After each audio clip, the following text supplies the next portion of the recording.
simplement vous avertir la séance d'information, vu qu'il y a des gens là, qui pourraient ne pas être présents ce soir avec nous, va être enregistrée. Si jamais ça vous met mal à l'aise, vous pouvez fermer vos caméras pour les gens à la maison.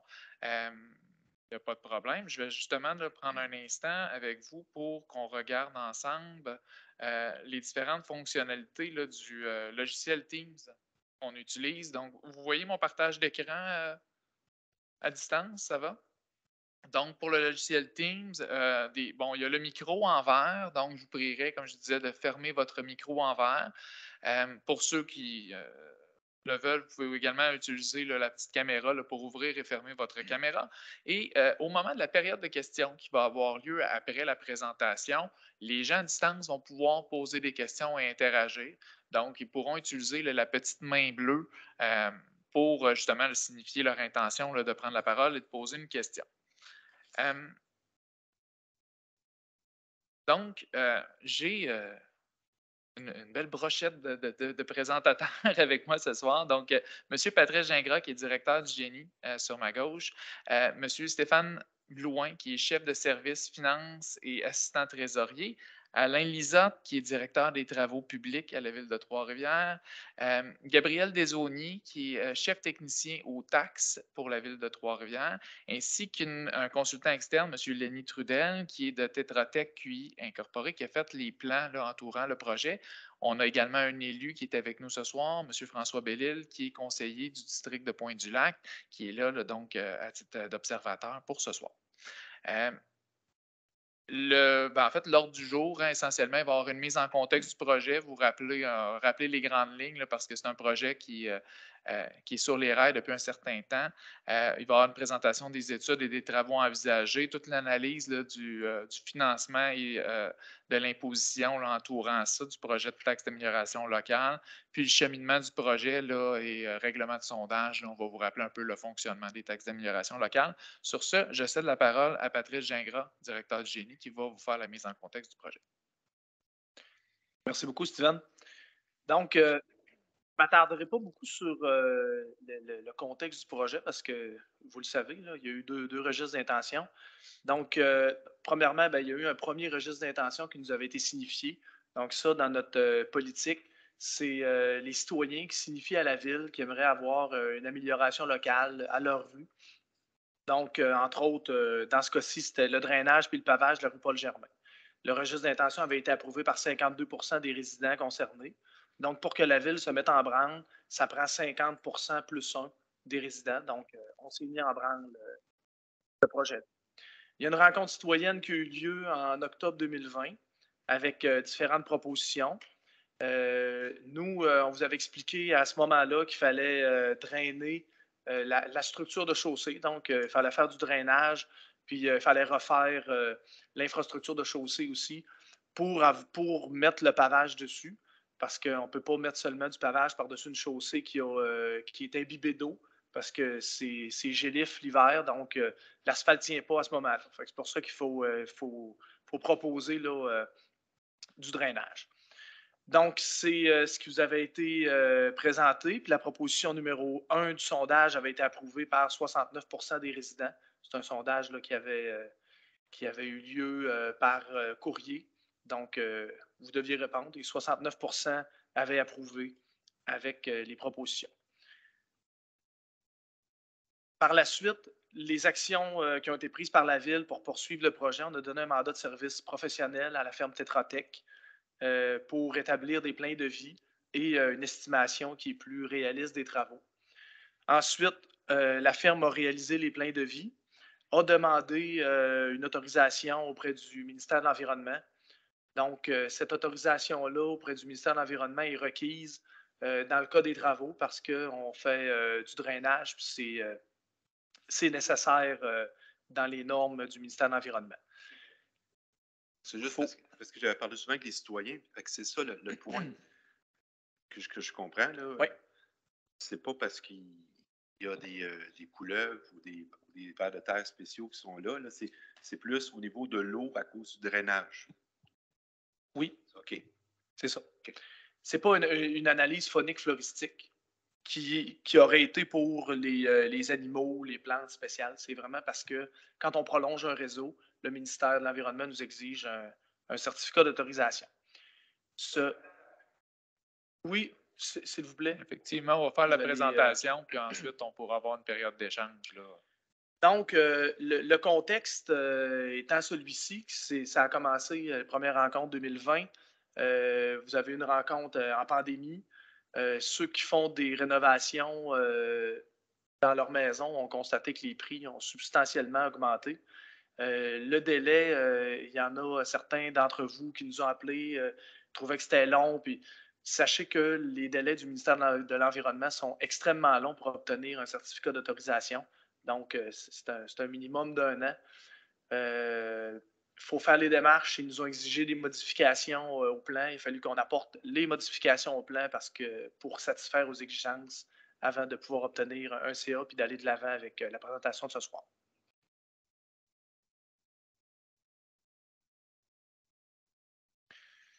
Les objectifs techniques du projet, je laisserai mon collègue de la firme Tetra Tech, M. Trudel, parler des prochaines diapositives. Parfait, Patrice. Les objectifs techniques du projet, là, je pense que vous les connaissez. En fait, là, c'est comme tu as mentionné, c'est d'installer un système de drainage des eaux pluviales là, sur la portion qui est présentement en gravier. Donc, c'est-à-dire drainer, oui, l'infrastructure sous la chaussée, mais aussi drainer les eaux de ruissellement là, en surface. Là.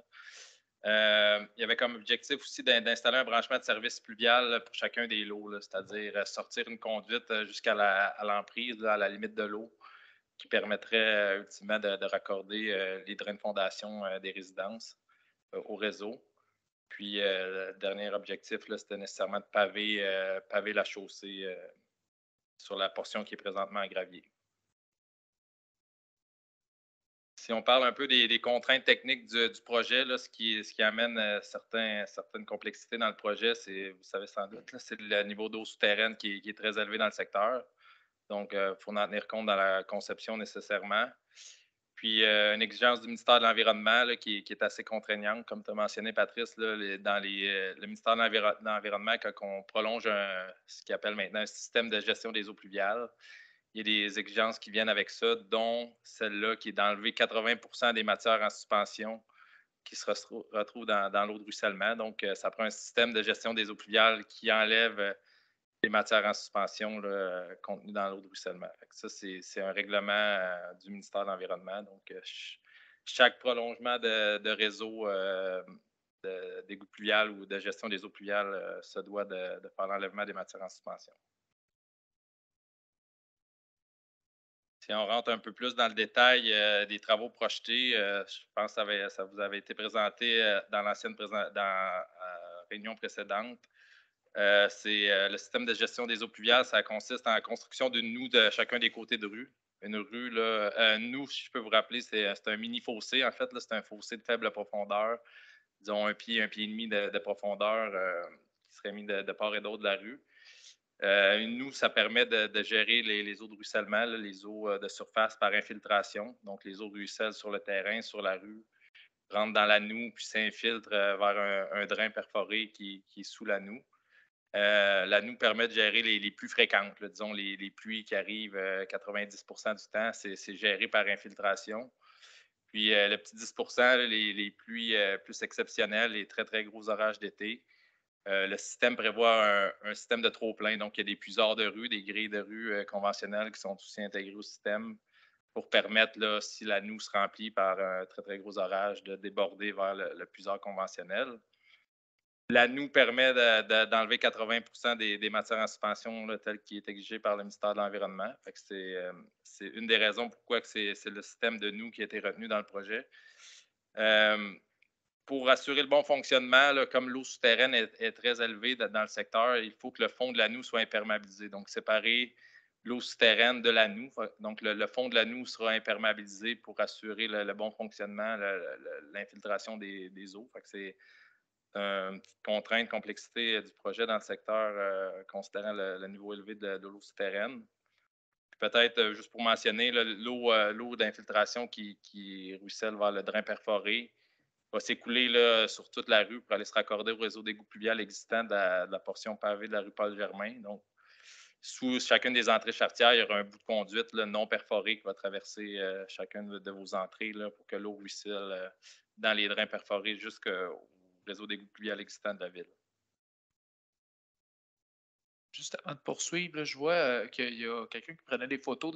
C'est juste pour dire la présentation va être rendue là, disponible par la suite. Donc, oui, c'est ça. Fait que inquiétez-vous pas si jamais il y a des informations, là, on va pouvoir vous l'envoyer par courriel. Donc, OK, mais juste, elle va être disponible comment? Sur le site web ou à la demande des gens? Elle va être disponible là, pour les gens qui sont inscrits. On va pouvoir l'envoyer. À leur demande. Oui, non, OK. mais on va pouvoir l'envoyer de demain, là, sur cette présentation-là, là, aux gens qui sont inscrits. Puis la vidéo va être disponible sur le site web également dans la section texte d'amélioration locale. Là, donc, jusqu'au terme du sondage là, pour que les gens puissent s'informer, les gens qui ne sont pas avec nous.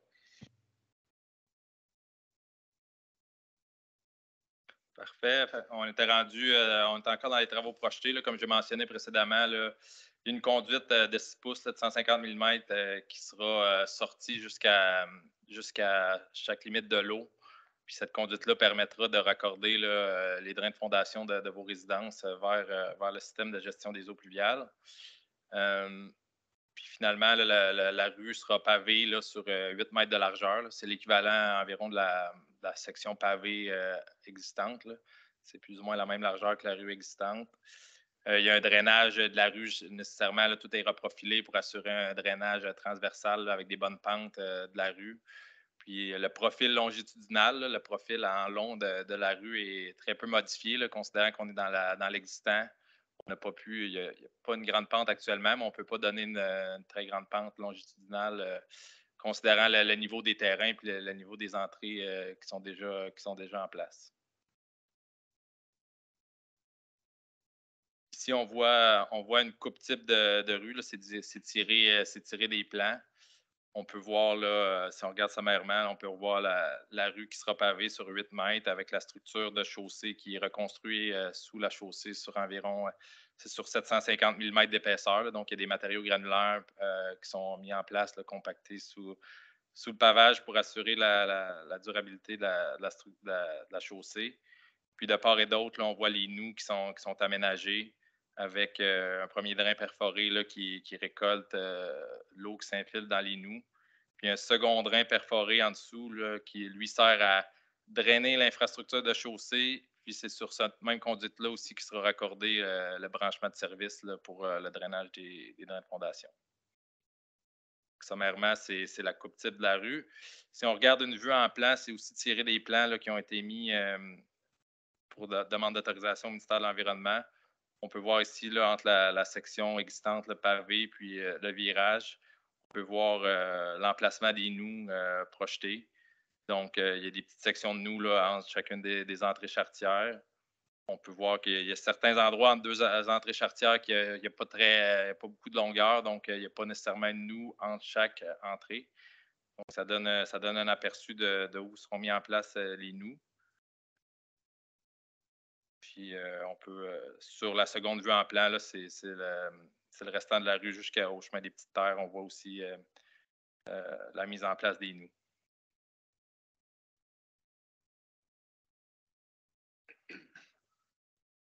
Donc, c'est là qu'on arrive au crunchy. Au moment de la présentation du 19 octobre, l'estimation de la ville était de 412 000. Donc, on a adopté un règlement en 2021 qui était de 450 000.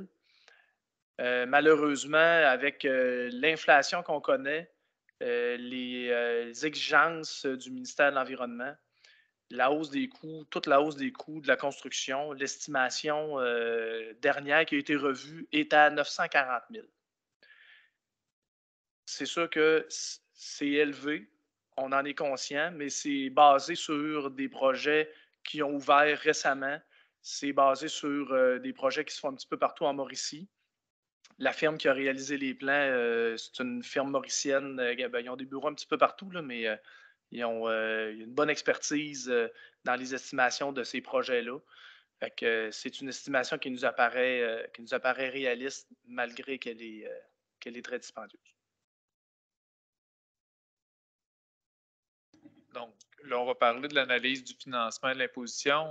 Mon collègue Stéphane Blouin va vous faire la présentation un tout petit peu à ce niveau-là. Fait que le financement va se faire par taxe d'amélioration locale, comme il vous avait été présenté il y a 2 ans. C'est à peu près les mêmes pourcentages. Donc, il va y avoir 2 bassins de taxation, un pour le drainage de fondation et un pour la voirie et le drainage de la rue.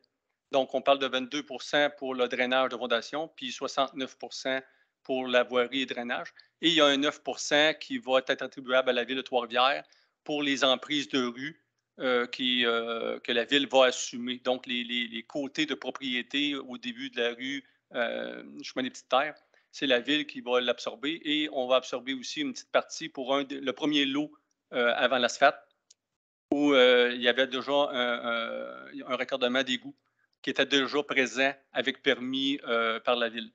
Donc, on va assumer cette part-là pour ne pas que ce soit l'ensemble des citoyens qui l'assument. En ce qui concerne le drainage de fondation, ça va être sous forme de superficie de vos propriétés. Donc, pour ce qui concerne le drainage de la rue et la voirie, ça va être au frontage corrigé. Donc, on prend un frontage normal pour un terrain qui est droit, mais si le terrain est en coin ou n'est pas droite, il n'est pas parallèle, bien, il va y avoir un calcul en fonction de ça pour être capable de mettre tout le monde à peu près au même pied pour la grandeur des terrains qu'ils ont. C'est une technique qui est employée depuis une vingtaine d'années. Et le terme d'emprunt, c'est sur 20 ans, évidemment. C'est quand même des travaux qui sont pour de longue durée. Puis, on va offrir le paiement comptant aussi à la fin des travaux si vous désirez payer comptant plutôt que de le payer sur 20 ans sur votre compte de taxe. Vous allez aussi pouvoir, à tous les 5 ans, décider de payer le solde si c'était le cas. C'était aussi la même chose qu'on avait présentée il y a 2 ans. On vous a fait un petit exemple puis des coûts que ça représente. Donc, sur 20 ans, à un estimé de 5 d'emprunt, les taux d'intérêt ont beaucoup augmenté dans les 2 dernières années. Là. Fait que ce qui vous avait été présenté la dernière fois, c'était un taux d'emprunt de 4 en moyenne. Ça donnait à peu près 27 cents du mètre carré ou 34,72 du front pour le pavage. Et c'est passé à 52 sous du mètre carré et 86,48 du front. Donc, vous pouvez constater là, que c'est facilement à peu près le double de ce qui vous avait été présenté il y a 2 ans. Fait que c'est pas non négligeable. Si jamais vous voulez présentement aller voir pour vos cas particuliers calculés, on les a faits, on a des tableaux, fait qu'on pourrait vous le montrer, voir à peu près ce que ça donne. Et évidemment, si le projet passe encore au sondage, bien, si jamais il y a une variation de plus que 10 des coûts qui vous sont présentés, on va faire comme aujourd'hui, on va revenir vous les remontrer encore.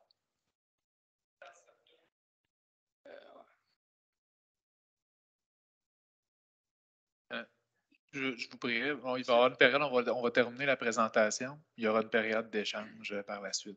Merci. Ensuite, bien, vous avez les plans de ce qu'elle présente. Donc, le pavage et le drainage de rue, on voit que c'est le plan de tous ceux qui vont être touchés. Donc, on exclut le dernier premier terrain en haut, qui est en façade du chemin des Petites Terres, et la moitié du terrain de son voisin en face, mais il y a une entrée charretière de ce côté-là. Et après ça, dès que l'asphalte commence, on le met dans le périmètre. Ça, c'est pour aller au frontage. Et si on va au bassin suivant, pour le drainage, on va rechercher la maison en haut qui, elle, va profiter du drainage de terrain. Mais on exclut le premier terrain en bas à droite qui est déjà drainé actuellement par le système d'égout. Donc, c'est à peu près le même plan, là, à l'exception de ces 2 terrains-là. Et ça, c'est en superficie. Fait que le sondage par la poste, ça va être un sondage positif. Donc, il faut que plus de 50 des dossiers matricules acceptent de dire oui, on veut les travaux. Si on n'a pas 50 qui disent oui, les travaux vont être arrêtés. Ouais, le projet va être arrêté pour au moins 4 ans. Si jamais ça passe, ben, on va l'emmener. Il est déjà au PTI, le dossier. On va corriger, on va amender le règlement parce qu'il va passer de 450 000 à au-dessus de 950 000 et il va faire son chemin. On pense faire des travaux en 24 on devrait offrir le paiement comptant en 25 et pour ceux qui n'ont pas payé comptant, une taxation à partir de 2026. Je vous rappelle que le sondage va être effectué par la Direction des finances. C'est un coupon par matricule, c'est un vote. Il va y avoir des enveloppes de retour, des enveloppes qui vont être confidentielles, affranchies. Coupons réponse non reçus ou en retard ne sont pas ouverts et ne seront pas considérés pour le vote. Puis seul le résultat va être dévoilé. Donc, quand vous votez, à part mon technicien, il n'y a personne d'autre qui va savoir qui a voté pour, qui a voté contre. Nous autres, on va donner le résultat de ça. Donc, on va éviter des chicanes de voisinage. La suite, bien, résultat favorable à plus de 50 le projet s'est accepté.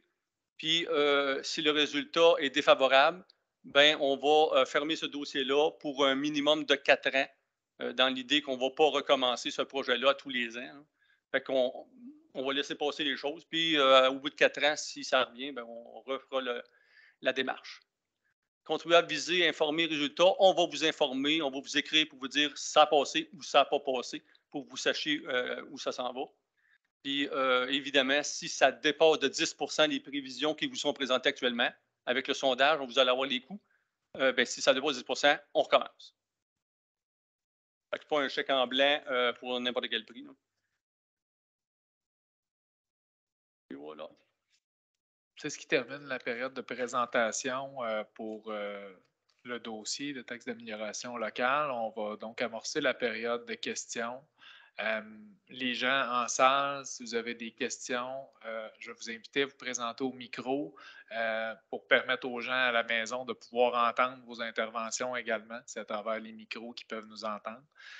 Les gens à la maison, si vous avez des questions, je vous invite à lever la main. Donc, utilisez la petite main là, en haut de votre écran pour signifier votre intention. Je vais vous céder la parole. Vous allez pouvoir à ce moment-là activer votre micro et poser vos questions.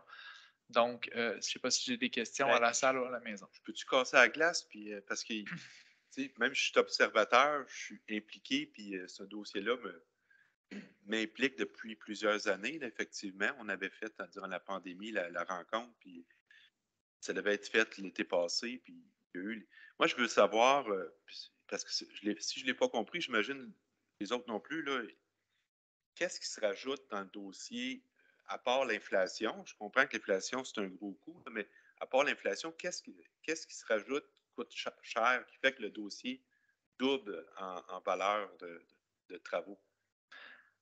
Bien, je pense qu'on va pouvoir répondre à la question, effectivement.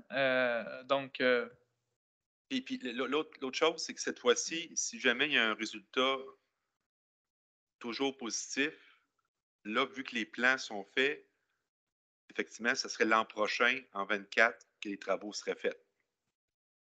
Parce que l'autre fois, on avait fait, c'était en 2020, puis les travaux, finalement, étaient cédulés pour l'été 2022 de mémoire. C'est parce qu'on avait plus de choses à faire. OK, c'est beau. Ouvrir le micro commenté.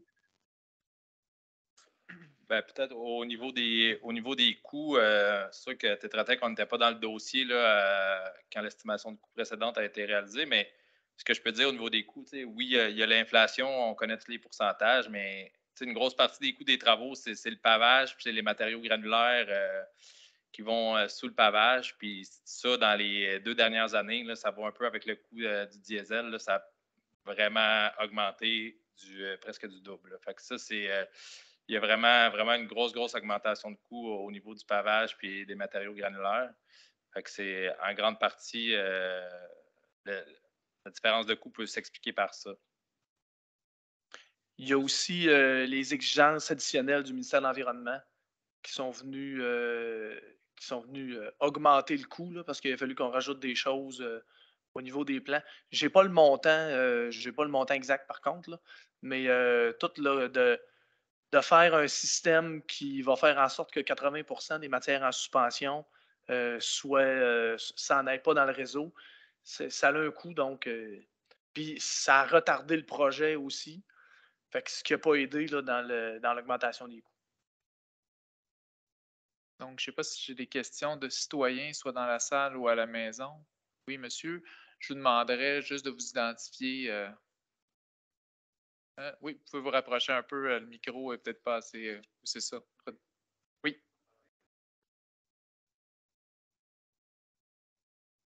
Un instant, je pense que le micro ne fonctionne pas, M. Halley. Ce ne sera pas bien long. Ma collègue va aller vérifier.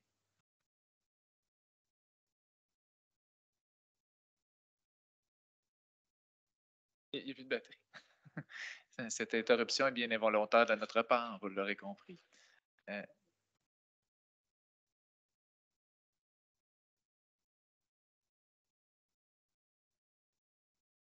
Voilà. Donc, M. Halley, là, on va vous entendre. Donc, vous m'entendez maintenant? Oui, merci. Donc, je suis au 760 Paul Germain. Merci pour la présentation, c'est très clair. Je vais reformuler la question que j'ai posée indirectement tantôt. Je suis un peu surpris qu'on double de coût, hein, on a plus que doublé le coût, mais vous n'êtes pas capable de nous dire combien coûte l'impact de l'environnement dans notre projet. Vous nous dites que l'environnement a amené beaucoup de changements, mais vous n'êtes pas capable de nous dire combien de dollars ça coûte par rapport aux 950. Ben, je ne suis pas capable de le dire. Actuellement, je ne suis pas capable, je n'ai pas l'estimation détaillée, mais si vous voulez, là, on pourrait vous le communiquer par courriel. Là. S'il vous plaît. Je pense que Pas de problème. tout le monde serait intéressé, là, parce que c'est de ça qu'on parle. Là. En 2020, on avait tout approuvé le projet, et là, ça double. Puis on nous parle que l'environnement embarqué dans le projet. Fine, mais combien? Combien ça coûte? Ce qu'on va pouvoir faire, M. Halley, on a prévu, comme je disais tout à l'heure à votre conseiller, on va transmettre la présentation suite à la rencontre. Au moment de cette communication-là, là, on pourra inclure cette information-là à l'intérieur de la communication. OK. Une autre question. Moi, je suis comptable agréé, je ne suis pas ingénieur. Là. Mais vous allez m'expliquer quelque chose. Là. Actuellement, en 2023, il y a de l'eau de pluie, il y a de l'eau qui vient de la nappe phréatique, hein, qui est envoyée dans les fossés, puis qui est envoyée indirectement dans l'épuiseur. Là. Ce qu'on va faire à la fin de la journée, là, lorsqu'on aura fait notre projet, on va envoyer le tout dans les aqueducs, dans les puisards, c'est ça? Qu'est-ce qui change entre ce qu'on fait aujourd'hui, ce qu'on a aujourd'hui, et ce qu'il va y avoir après? Comprenez-vous? L'eau de pluie, l'eau de ruissellement, l'eau de la nappe phréatique qui est pompée et qui est envoyée, là, c'est toujours les mêmes eaux. Comment ça se fait que ça a un impact aussi important dans le projet? Y a-t-il un ingénieur ici qui peut me l'expliquer? En fait, c'est les exigences du ministère de l'Environnement. C'est que pour paver la rue, on augmente l'imperméabilité en pavant la rue. L'imperméabilité du secteur augmente. Puis, on prolonge un système, ce qu'il appelle maintenant le ministère de l'Environnement, un système de gestion des eaux pluviales officiel. Présentement, c'est considéré qu'il n'y a pas de système de gestion des eaux pluviales sur la portion de la rue Paul-Germain. Donc, en réalisant une extension d'un système de gestion des eaux pluviales, on tombe dans la réglementation du ministère de l'Environnement. On doit demander un certificat d'autorisation au ministère de l'Environnement. Puis de là en découlent toutes les exigences qui sont dans la réglementation du ministère de l'Environnement. Là, un règlement, l'acronyme, c'est le RAFI, là, qui est un règlement qui a été mis à jour en 2021. Donc, toutes les exigences, dont celle qui est l'enlèvement des matières en suspension. Donc, c'est vraiment le fait de prolonger, de créer l'extension d'un système de gestion des eaux pluviales qui fait en sorte qu'on rentre dans toute cette réglementation-là. Puis, on n'a pas le choix non plus de drainer notre structure de chaussée. Actuellement, vous avez une structure de chaussée qui est faite avec un petit peu du tout venant. On n'a pas le choix de refaire cette structure de chaussée-là sur une bonne épaisseur, puis de venir la drainer avec un système adéquat, parce que sinon, l'asphalte qu'on va mettre, si on pavait demain matin la rue actuellement, dans un an, tout serait fissuré, puis vous ne seriez pas content parce que vous nous auriez dit on a payé des taxes d'amélioration locale, puis la job que vous avez faite, ça ne tient pas. Fait qu'il faut, en termes d'ingénierie, qu'on fasse une job qui est minimum le double du règlement d'emprunt, donc une job qui va vous durer 40 ans pour que vous puissiez le payer sur un règlement d'emprunt de 20 ans. Est-ce qu'il y avait d'autres questions ou interventions? J'ai une question en salle, monsieur, oui. Bonjour, Tommy René, 755 Paul Germain. Plusieurs questions. En fait, la demande citoyenne, si je ne me trompe pas, date de 2017. Ça a été en 2020 avant qu'on ait une première rencontre. On est rendu aujourd'hui en 2023. Les chiffres ont doublé. On parle presque d'1 million. Si on avait fait les travaux il y a 6 ans, ça n'aurait pas le montant. Si la Ville avait décidé de prendre l'initiative plus rapidement, sûrement qu'aujourd'hui, on serait rendu avec un coût de construction beaucoup moins élevé. Puis, c'est nous, les citoyens, qui paieraient moins aussi. Pas vraiment une question, je pense que c'est plus un commentaire. Ensuite de ça, pour continuer un peu avec les Monsieur René, je vous inviterai à vous rapprocher du micro pour les gens à la maison. Ensuite, pour poursuivre sur la question de M. Hawley, je me demande c'est quoi les exigences supplémentaires que l'environnement demande alors que le plan que nous avez présenté aujourd'hui est très similaire à celui de 2020. Donc, j'ai de la misère à comprendre qu'est-ce qui a changé tant que ça pour que le prix double. Je comprends, il y a l'inflation, il y a tout. L'inflation, ce n'est pas 2 fois le montant. Donc, je repose la question. On va vous détailler là, les modifications. Mes collègues vont. Monsieur Trudel? Ben oui, je peux répondre. Le détail viendra, mais entre autres, il y a l'imperméabilisation du fond de la noue. Comme j'ai expliqué plus tôt dans la présentation, là, ça, c'est une exigence du ministère de l'Environnement pour qu'il y ait disons, une imperméabilisation entre le niveau d'eau souterraine puis la noue. Fait que ça, c'est une exigence du ministère de l'Environnement.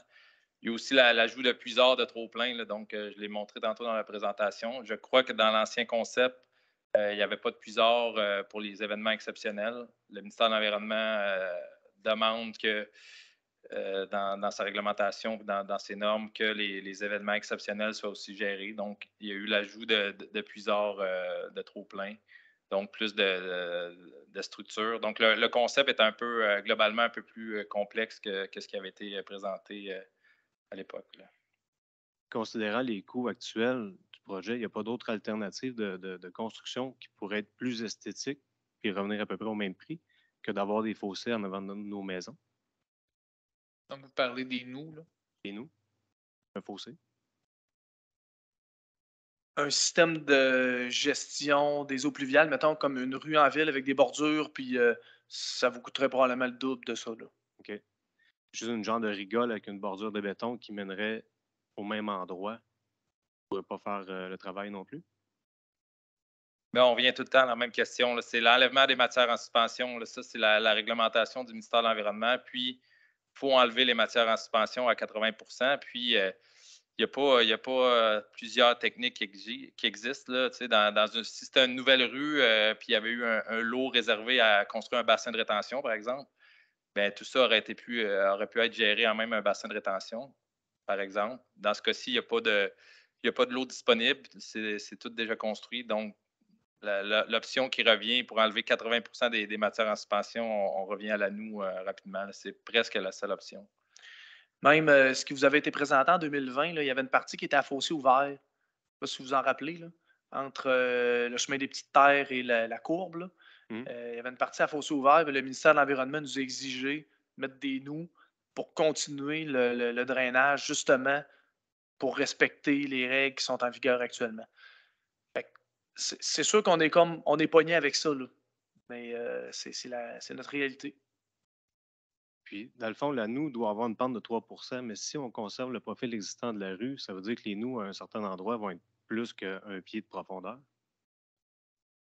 Non, les noues, le fond de la noue suit le profil longitudinal de la rue. C'est la rue, le devers de la rue, là, disons, on appelle ça le crâne de rue dans le jargon. Là. Fait que la rue, elle est à 3 % pour se drainer de façon transversale rapidement puis vers les noues. Mais la pente longitudinale de la noue suit la pente de la rue. Okay. Donc, la noue est plus ou moins à la même profondeur sur toute la longueur. Puis, les noues, c'est des pentes 3 dans 1, là, donc une pente quand même assez faible. C'est pas le look que ça donne, disons, c'est pas un fossé très profond avec des pentes très pentues. C'est une légère dépression d'environ 1 pied, 300 mm sur le terrain. Tout ça sera gazonné. Puis c'est super bien drainé avec le drain en dessous. Fait que c'est pas un fossé qui reste humide ou qui reste donc c'est très peu visible, honnêtement, sur un terrain. OK. Côté du service pluvial à chaque lot, je pense qu'on est plusieurs résidences là, qui n'ont pas de fondation. Donc, on n'a pas de drainage de fondation. Est-ce que nous allons devoir payer pour cette portion-là? Pour les raccords, est-ce que c'est ce que je comprends? Oui, il y avait des raccords pour le drainage des fondations.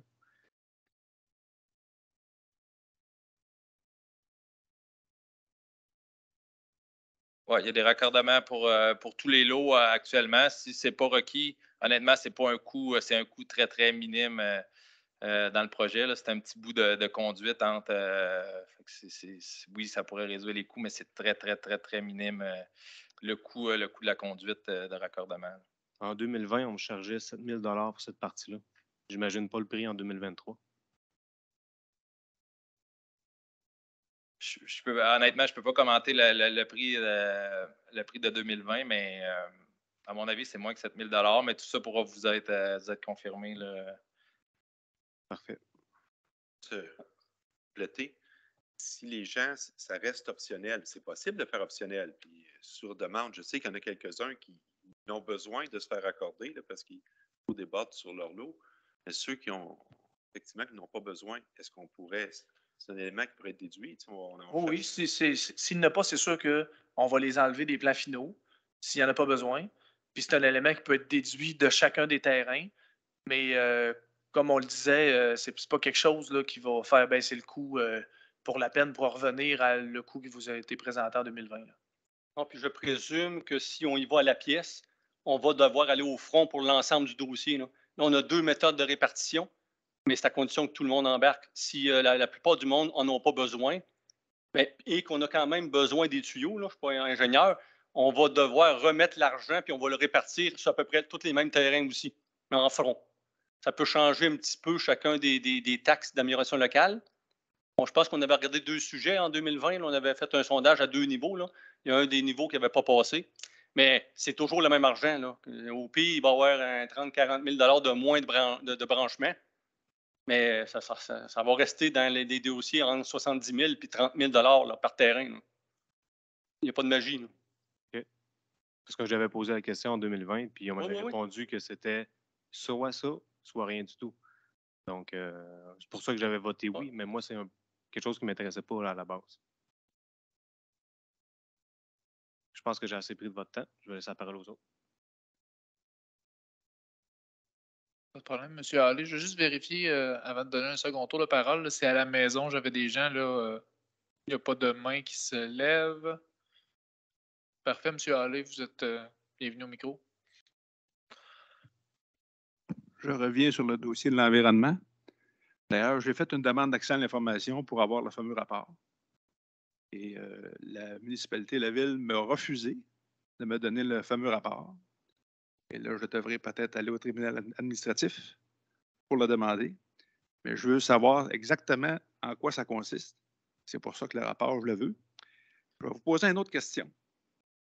Actuellement, avec la situation qu'on a, est-ce qu'on est en défaut avec le ministère de l'Environnement? Est-ce que l'eau de ruissellement, l'eau qui est pompée de la nappe phréatique, qui est envoyée dans le chemin, est-ce qu'on est en défaut avec le ministère de l'Environnement? Actuellement, vous n'êtes pas en défaut avec le ministère de l'Environnement parce qu'il n'y a pas de travaux qui se font. Donc, vous n'êtes pas en défaut. C'est quand il y a des travaux qui se font, sont assujettis au nouveau règlement. C'est pour ça que ça vient modifier la conception. Mais ce n'est pas comme si vous déversiez de l'eau usée dans un cours d'eau, vous seriez en défaut du ministère de l'Environnement. C'est juste que là, l'eau pluviale, en plus que la rue actuellement n'est pas asphaltée, fait qu'il y a une grosse partie de la rue qui est de l'eau qui tombe sur la plateforme de chaussée, qui est infiltrée dans le sol. Puis, fait qu'il y a beaucoup d'eau qui sont gérées par infiltration. Puis, quand on vient perméabiliser, c'est là que le règlement vient nous dire de traiter 80 des matières en suspension. Donc, c'est la même eau de ruissellement, de pluie, de pompage de la nappe phréatique. C'est la même eau, mais je ne suis pas en défaut. C'est ça que vous me dites aujourd'hui. Là. On n'est pas en défaut. Actuellement, vous n'êtes pas en défaut. Parfait. On ne prolonge pas le réseau, donc vous n'êtes pas en défaut. Vous n'êtes pas considéré comme un réseau d'égout pluvial. Oui, monsieur.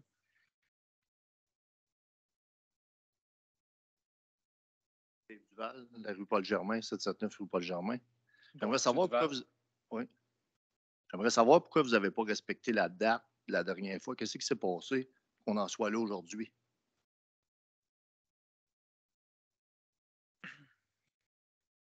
Vous voulez dire pourquoi on vous présente ça 3 ans plus tard? Ouais. Ben, c'est sûr qu'il y a plusieurs facteurs qui, on vous les a présentés un petit peu tantôt, là. Nous, quand on se vire d'abord puis qu'on demande un mandat de service professionnel, il y a des appels d'offres qui prennent du temps. Il y a la conception du mandat de service professionnel, il y a l'appel d'offres, il y a la firme de génie conseil qui est choisie. Des fois, on n'a pas d'offre de service. Des fois, on en a qui sont trop chers, donc on retourne en appel d'offres. Après ça, il y a les délais du ministère de l'Environnement qui sont venus changer nos plans, délais d'obtention du CA. Fait que tous ces délais-là s'accumulent.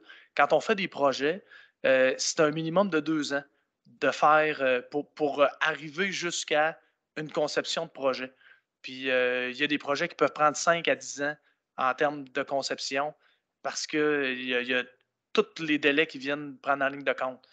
Oui, ça peut paraître un projet qui n'est pas compliqué, mais la pandémie étant ce qu'elle est, il y a eu des ruptures de services à peu près partout.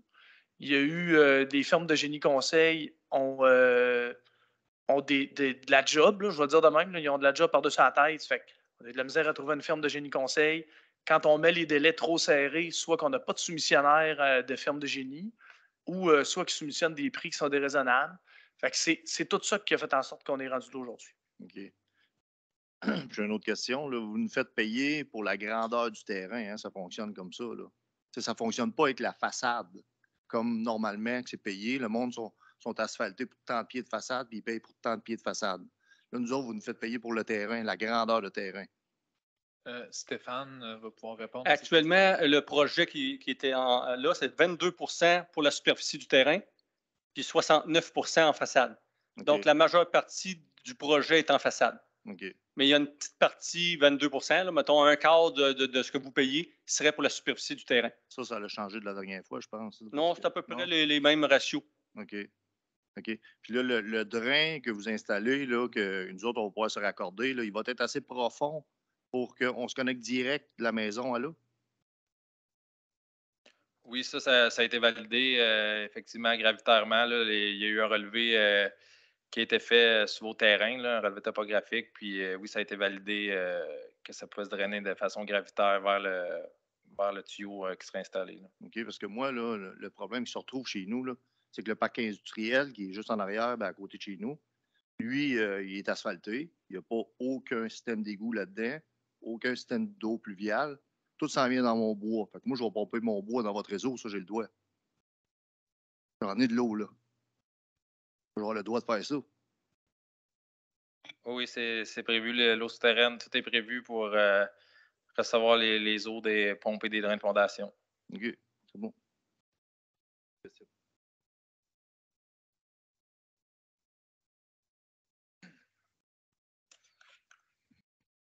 Alexandre Montembeau, 761, Paul Germain. J'ai 2-3 questions.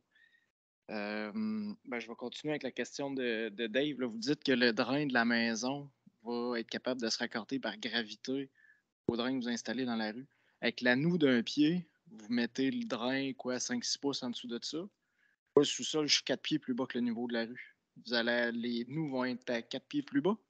Je ne sais pas si vous avez vu tantôt dans la coupe qu'on a présentée, là, il y a le drain, il y a la noue, il y a un drain perforé qui récolte les eaux qui s'infilent dans la noue, mais il y a une autre conduite plus bas qui, elle, sert à drainer l'infrastructure de chaussée. Puis c'est sur cette conduite-là que sera sorti votre branchement. Fait que cette conduite-là est à, je vais de mémoire, 2,2, 2,4 mètres. De mémoire, c'est 2,4 mètres de profondeur. Là. Fait qu'elle est super profonde, prévue pour le raccordement des drains de fondation de vos maisons. Puis ce drain-là, il ne se retrouvera pas être dans la nappe phréatique parce que vous ne serez pas loin. Là, les problèmes qu'on a d'eau à sortir, si vous êtes à cette profondeur-là, vous allez vous ramasser dans l'eau.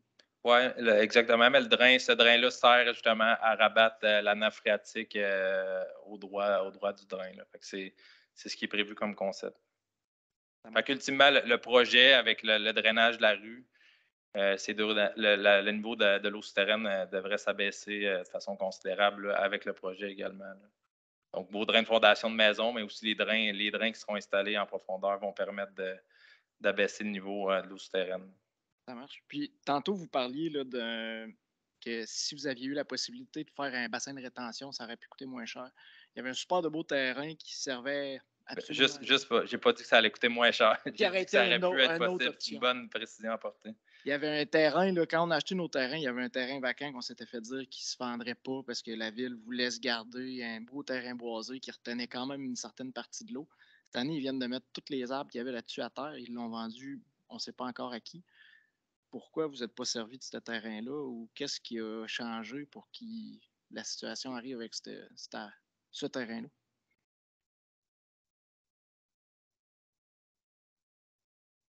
Ben, c'est sûr que le but d'une ville, c'est de faire le moins d'étalement urbain possible. Fait que quand il y a des terrains qui sont mis en vente puis qu'on a des promoteurs ou des citoyens qui veulent les acheter, c'est sûr que le but premier, c'est de vendre ces terrains-là. Ça n'aurait pas coûté moins cher de faire un bassin de rétention probablement sur ce terrain-là ou de mettre des séparateurs hydrodynamiques que de faire les nous actuels, là.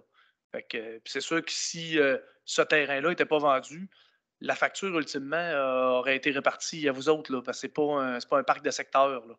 Fait que là, la facture est séparée en une personne de plus.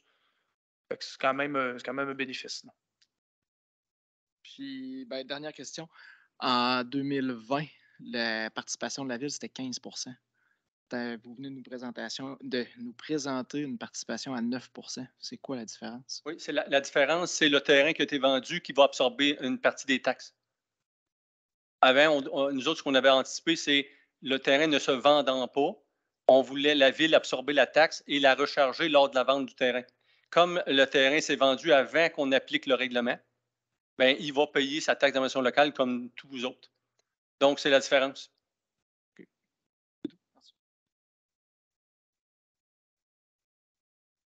Parfait. Je ne vois pas de questions à la maison, en salle. Est-ce que j'avais encore des interventions? Monsieur? Jocelyn Terrien, 770, Paul Germain. Moi, je voudrais savoir, est-ce que si, parce que là, peut-être que vous allez reviser, là, à la lumière des gens qui ont dit aussi, vous allez peut-être reviser si on fait un branchement optionnel ou pas pour le pluvial, pour les drains de fondation. Alors, c'est sûr qu'on va vouloir savoir comment ça va coûter si c'est optionnel, puis de quelle façon que ça fonctionne. Vous faites-vous juste le premier bout de tuyau, puis le restant nous appartient? Parce que si ça va par gravité, ça veut dire que, je donne un exemple très clair, là, notre pompe sort l'eau sur le bord de notre maison, puis il faut que ça y aille par la pelouse, se rendre jusqu'au chemin où vous avez mis votre branchement. Fait que ça veut dire que ça va être tout un bout de pelouse qui va être tout le temps trempe. Tu sais, y a-t-il des solutions? C'est quoi que vous proposez comme solution? Tu sais, j'aimerais comprendre la technicalité. Ben, c'est ça. En fait, le projet prévoit là, que la conduite soit apportée jusqu'à la limite de l'eau. Puis après ça, c'est à vous, si vous voulez prolonger la conduite sur votre terrain jusqu'à votre raccordement de drain de fondation, de prolonger la conduite sur votre terrain sous le sol. Mais tu sais, ce qu'il faut comprendre, c'est que vous n'aurez plus de pompe, là. Vos drains de fondation, vous creusez une tranchée sur votre terrain, vous prolongez votre drain, puis vous venez le connecter directement dans notre amorce de drain qu'on va vous avoir fait jusqu'à la limite de l'eau. Puis après ça, vous rablayez ça. Ce qui actuellement, vous avez pas parce que vous pompez vos drains de fondation sur votre terrain. Puis là, mais là, cette eau-là puis quand on dit qu'il n'y aura plus de pompe, ça va se déverser gravitaire à partir de vos drains de fondation jusqu'à la rue. Ben, il va y avoir une pente pour drainer ces eaux-là de façon gravitaire. Parce que là, c'est vrai que vous allez en avoir de l'eau, pas rien qu'un peu, là, parce que là, on va se ramasser. Le réseau a été construit, même l'eau, planifié pour ça. L'eau de tout le secteur industriel en arrière va s'en venir là, vers nous autres. Là. Moi, je vous le dis d'avance. Parce qu'on le voit, là, la maison qui a été vendue, le terrain, là, l'eau à flotte au niveau de la rue, là, comme c'est là. Mais oui, moi, je voulais savoir. Est-ce que ça répondait à votre question là, par rapport au raccordement? Oui, bien ça, techniquement, oui. Mais c'est sûr qu'on va vouloir savoir combien ça va coûter par maison si ça devient optionnel, puis combien ça réduit au projet aussi, bien sûr, là, dans cette étude-là. Parce que je peux comprendre les gens qui n'ont pas de sous-sol, que pour eux, c'est pas utile là, d'avoir une connexion. Là. Fait que ça serait, je pense que ça serait à être évalué selon le type de maison, là.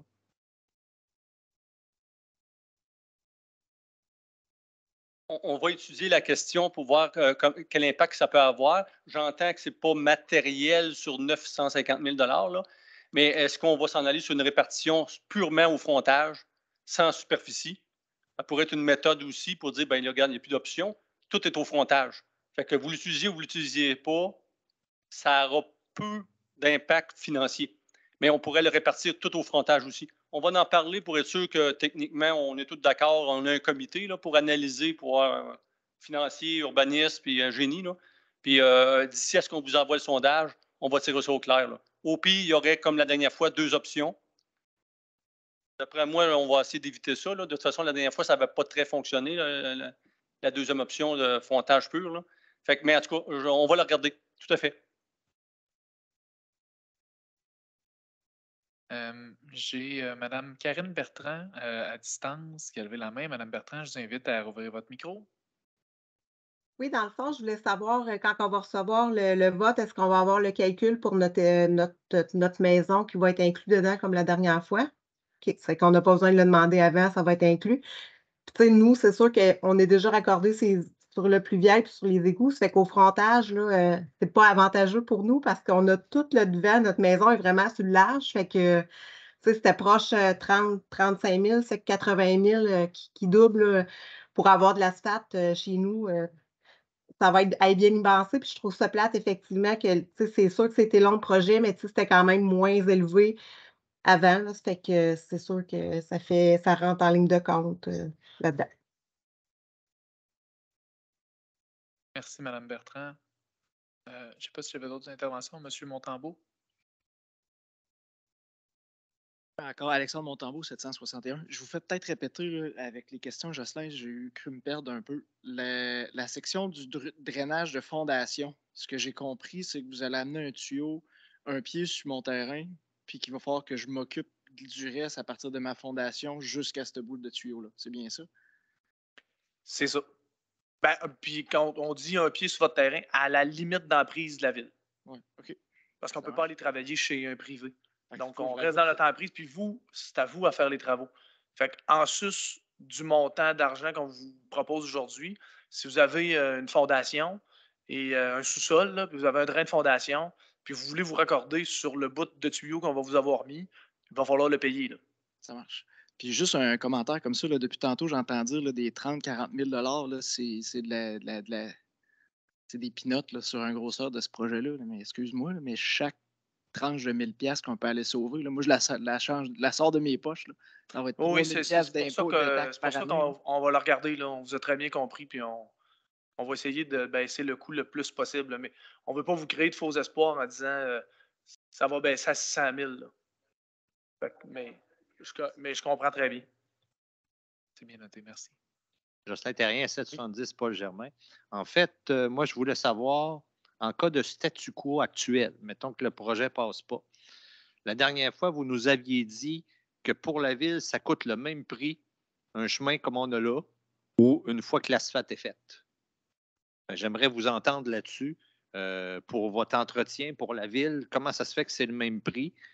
Puis, qu'est-ce qui arrive avec ça? Parce que ça avait été dit le dernier coup. Oui, effectivement. Asphalter une rue, au-delà du prix que vous payez pour le faire, la ville va devoir, à tous les 20-25 ans, refaire un resurfaçage de 1 pouce d'asphalte. À tous les 40 ans, sur un 50 ans, il va falloir refaire la fondation au complet. Juste l'amortissement de ce coût-là dans 30 ans, 40 ans, 50 ans, là, c'est plus que d'aller faire passer la gratte, mettre de la poussière et entretenir la rue comme elle est là actuellement. Fait que c'est clair qu'asphalter pour une ville, à long terme, financièrement, c'est plus coûteux en entretien et en amortissement, parce qu'une fois que vous allez avoir payé votre taxe d'investissement locale la première fois, c'est la ville, après ça, qui en prend en charge. Et effectivement, on a fait des calculs avec Alain Lisa qui est ici. Là. On a regardé ça il y a peut-être 4-5 ans parce que la question nous revient à toutes les rencontres de citoyens. Là. Puis donc, c'est moins cher financièrement de la gravelle sans fondation de rue que d'avoir une fondation de rue, la totale, vous allez assumer ça. Puis c'est clair aussi que 40 000, 45 000, 50 000 pour l'asphalte, là, vous ne récupérerez jamais la valeur monétaire en richesse de ça. Là. C'est parce que Passer l'aqueduc, passer l'égout sanitaire, ça a une valeur. La propriété prend de la valeur à long terme. Mais passer de l'asphalte, là, je ne peux pas vous dire que vous allez récupérer votre argent. Mettons qu'on parlerait de 40-50 000 $. Là. C'est beaucoup d'argent pour de l'asphalte. Parce que nous, au-delà du confort, on s'entend. On paye le même taux de taxation que quelqu'un qui est dans une rue asphaltée. Fait que nous, on a un service de moins. Fait que j'essaie de comprendre, tu sais, pourquoi que nous, on n'aurait pas une réduction sur notre compte de taxes. On n'a même pas de lampadaire dans notre secteur de rue. On n'a pas, tu sais, il n'y a pas de trottoir, il n'y a pas... Mais dans tous les secteurs, ils ont payé, à même, là, exemple, un nouveau terrain, quelqu'un achète dans un promoteur, là, il va payer son terrain là, 75 000 $.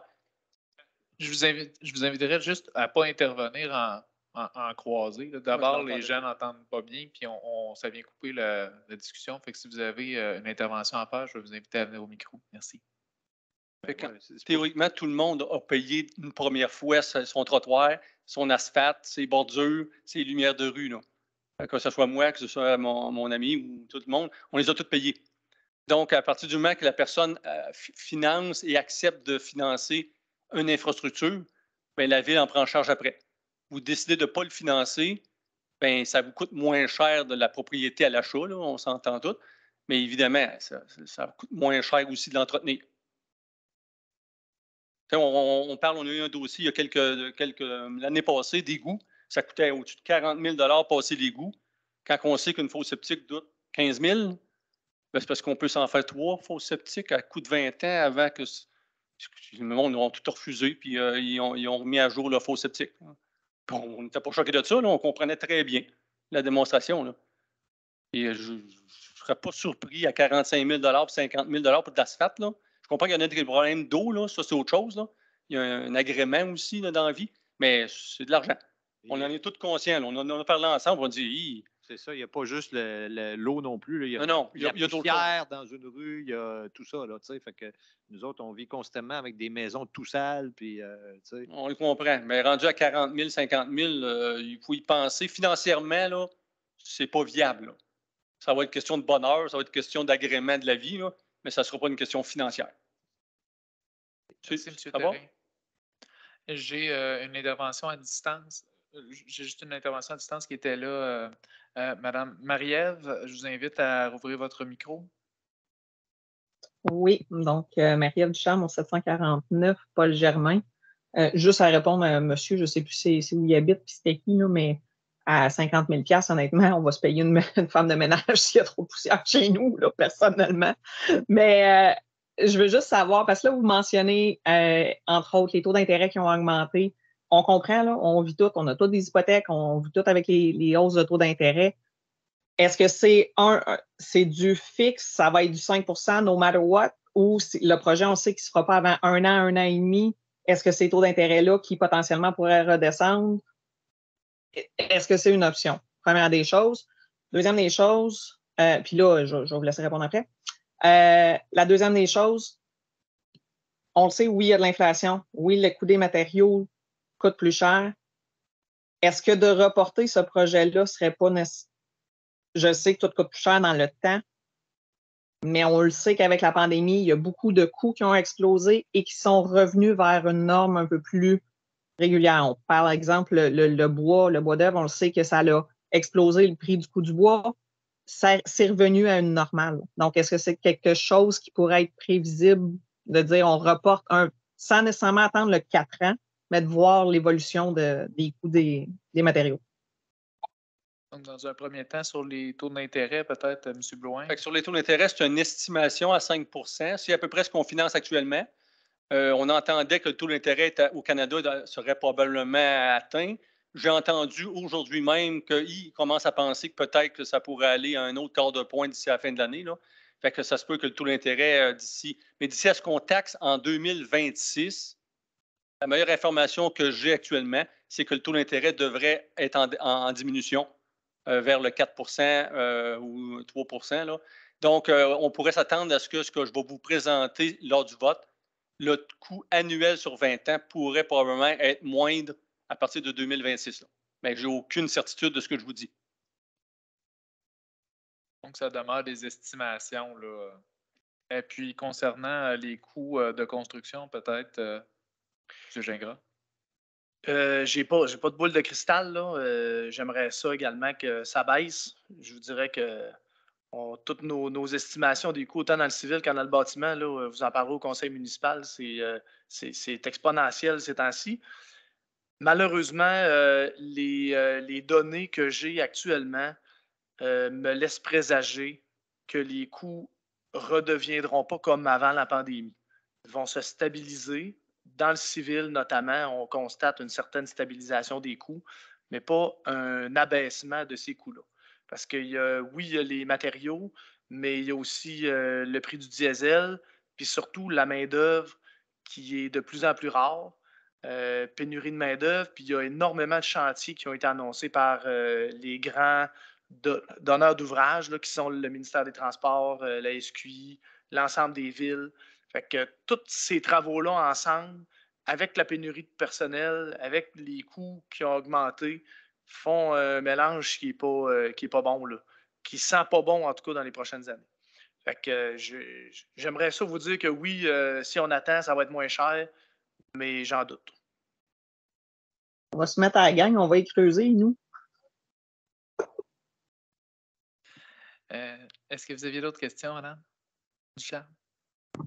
Non, merci beaucoup. Ça va, merci pour votre intervention. Monsieur ici avait une question.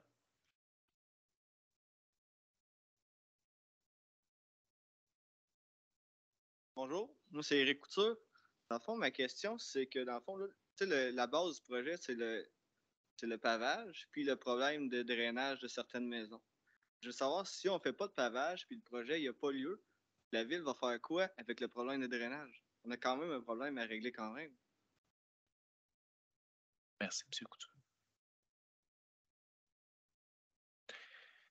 Ben, je vous dirais, quand le problème provient des propriétés, malheureusement, ce n'est pas un problème qui provient de la ville, là. Fait que c'est sûr que moi, je gère l'eau qui tombe sur mon terrain, là. Fait que, actuellement, l'eau tombe sur la gravelle, puis c'est sûr que si vous me prouvez que c'est cette eau-là qui vous tombe dans vos drains de fondation puis qui vous crée un problème, ben, je vous invite à poursuivre la ville, là, mais je doute que ça soit ça. Fait que c'est sûr que on n'est pas, on n'a pas de solution contre les changements climatiques, contre les rehaussements de nappe phréatique, contre les chicanes de voisins. Si votre voisin remblaye son terrain et qu'il vous envoie de l'eau, c'est à vous à gérer ça, là. C'est pas à la ville. Dans le fond, peu importe ce qu'on va dire, le problème va tout le temps revenir dans notre cours, dans le fond. Mais juste une sous-question là-dessus, justement, parce que je pensais à tout ça, là, puis si jamais le projet n'est pas accepté, effectivement, il y a une problématique quand il y a des grosses pluies, puis au printemps, tous nos chemins de gravelle, il faut assurer quand même.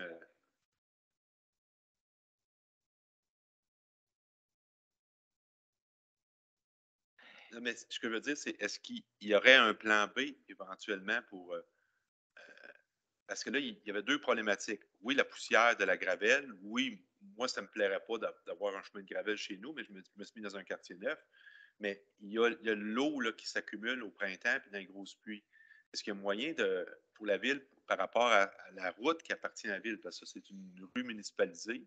Le problème de ces gens-là, c'est qu'ils ont tous fait construire des maisons neuves sur une route qui n'était pas. Ils n'ont pas pu mettre ça dans leur prix d'achat de maison, l'infrastructure de la route, comme on a dans tous les quartiers neufs, que ce soit la rue des Citelles qui se développe pas loin de chez vous, Place du Bois ou Domaine Beaubien. Les gens, ils achètent une maison, ils ont, le promoteur, il fait la rue parce que la rue y appartient, puis il accède après à la ville. L'autre ici, la rue était déjà faite, elle appartenait déjà à la ville, puis il y avait une moitié de rue qui était toute équipée en asphalte, puis l'autre moitié, c'était un chemin de brousse, mais qui appartient à la ville, qui est municipalisé. Là, ces gens-là, ils sont pris un petit peu dans une situation que là, ils ont des belles maisons qui valent pas mal plus cher que bien des quartiers environnants, mais ils sont pognés avec la gravelle peut-être à vie. Mais au niveau de l'eau, est-ce qu'il y aurait un moyen de penser à quoi si jamais c'est refusé? Là, je pose la question, mais tu peux t'adresser au monde. Ben, on revient à la solution qui vous a été présentée aujourd'hui, là. C'est pour gérer l'eau, c'est la solution qui vous a été proposée aujourd'hui. Ça veut dire qu'on veut juste gérer l'eau, pas de pavage. On peut faire la même solution qui vous est proposée, pas de pavage. Mais la demande citoyenne du départ, c'était du pavage puis du drainage. Fait que là, c'est ça. Mais là, ça veut Travailler dire, dans ce sens-là.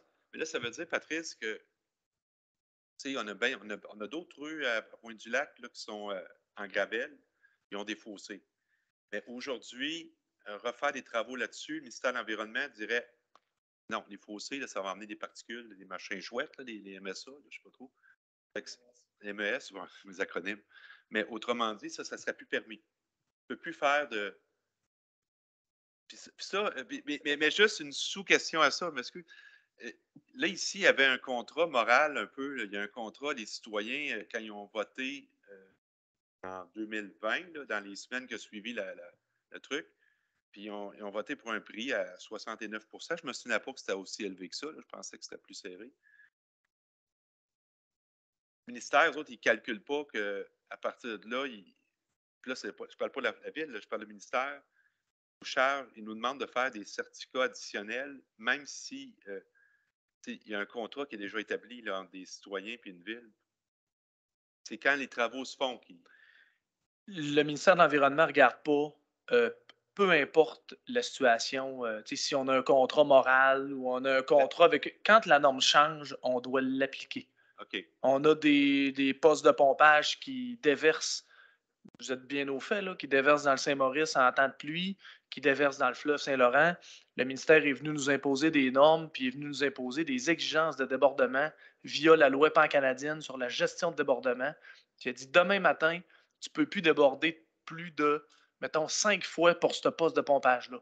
Si on débordait 7 fois, puis on dit, moi, mais ça fait 50 ans qu'on déborde 7 fois par année, ben, c'est de valeur. Ils ont fixé 5 fois, il faut faire des travaux. C'est ce qui est arrivé dans le secteur du Corbusier. C'est ce qui arrive à Saint-Louis-de-France, qu'on a une sanction administrative pécuniaire. C'est ce qui arrive à. Quand le ministère fixe une règle, le ministère de l'Environnement, on est obligé de la respecter sous peine de sanction. Puis, je vais m'arrêter là, mais ça serait plaisant. Puis, je suis d'accord avec vous, là, je suis très empathique. Ça serait plaisant qu'il y ait de l'argent qui suive ces normes-là. Mais malheureusement, on n'en a pas. Mais là, juste pour terminer, parce que tu parlais du Corbusier, puis là, je vois la nuance, c'est qu'ici, avec notre système actuel, là, qui est n'importe quoi, là, ça leur dérange. Ils ne nous chargeront pas des amendes parce qu'il y a du MES qui se déverse dans les puisards un peu plus loin, sur la rue Paul-Germain. Ça, c'est pas grave. Donc, comme on disait, c'est au moment des travaux qu'il mentionnait. Oui, mais c'est parce que là, c'était de l'eau usée versus de l'eau pluviale. Fait que c'est pour ça qu'il y a quand même une différence. M. Trudel, Ben, par rapport au fossé. Juste ça, juste pour renchérir là-dessus, c'est vraiment l'action de prolonger ce qu'ils appellent maintenant un système de gestion des eaux pluviales. Là, ça, c'est nouveau dans la réglementation depuis 2021. Là. Donc, un système de gestion des eaux pluviales, maintenant, ça comprend des fossés. Donc, oui, si tu prolonges une rue avec fossé, maintenant, tu dois t'adresser au ministère de l'Environnement puis faire la gestion des eaux pluviales, l'enlèvement des matières en suspension, le contrôle des débits pour diminuer les débits de pointe qui sont acheminés vers les cours d'eau. Fait que c'est nouveau, la gestion des eaux pluviales, entre guillemets, puis c'est très contraignant. Donc, dans tous les nouveaux projets, si la Ville ne demande pas l'autorisation au ministère de l'Environnement pour prolonger le système de gestion des eaux pluviales, c'est là qu'elle devient, je cherche le terme, en infraction versus le ministère de l'Environnement. Merci, M. Trudel. M. Halley. M. Halley, 760 Paul-Germain. Connaissez-vous la configuration de la rue Paul-Germain? 2 tiers de la rue est déjà asphaltée avec des puisards. Là, on parle d'un tiers, là, je vois grosso modo. Là. Un tiers avec la super route là, que vous nous proposez. Moi, je me serais attendu que la Ville absorbe une partie des coûts excédentaires qui sont en partie responsables des retards. Puis, je le mets au sens large, là. La Ville, l'environnement, c'est pas nous, c'est pas les citoyens. Moi, je me serais attendu que l'augmentation de 500 000, là, qu'une grande partie soit absorbée par la municipalité. Ça serait un geste que je trouverais honorable de la ville. Puis j'aimerais que vous reconsidériez ce point-là. Avant de nous envoyer des propositions de coûts, là, je voudrais que vous fassiez un exercice. Parce qu'honnêtement, là, un dossier comme ça tombe dans les mains d'un journaliste, là, ça frise un peu l'incompétence, à quelque part. Je vais m'arrêter là, puis je vous laisse réfléchir là-dessus. Merci. C'est entendu, M. Harry. Pas de réaction. Parfait. Est-ce qu'il y avait d'autres questions, d'autres commentaires? Ben, c'est ce qui mettrait un terme donc à la séance d'information de ce soir.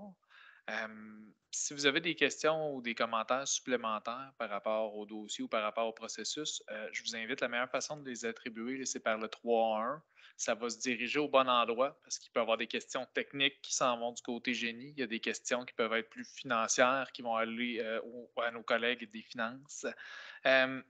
Sinon, ben, comme on vous disait, les informations de ce soir vont être rendues disponibles. La séance d'information, la vidéo va être mise sur le site web, sur la section taxes d'amélioration locale, puis on va vous envoyer aussi par courriel un courriel là, pour vous aviser là, que les informations sont disponibles. On avait une demande d'information par rapport aux coûts supplémentaires associés à la mesure environnementale, qui était une question de recherche d'information. Donc, on pourra faire ça. Nos collègues vont évaluer la question des branchements, donc les options qui avaient été mentionnées pour voir comment l'incidence sur le projet puis sur le déroulement du sondage. Ben, on espère quand même que la séance d'information vous a permis de mieux comprendre les modifications au projet de taxe d'amélioration locale qui vous avait été présenté en 2020. On vous remercie d'avoir été ici à l'Hôtel de Ville à distance et puis on vous souhaite la bonne fin de soirée. Merci à tous.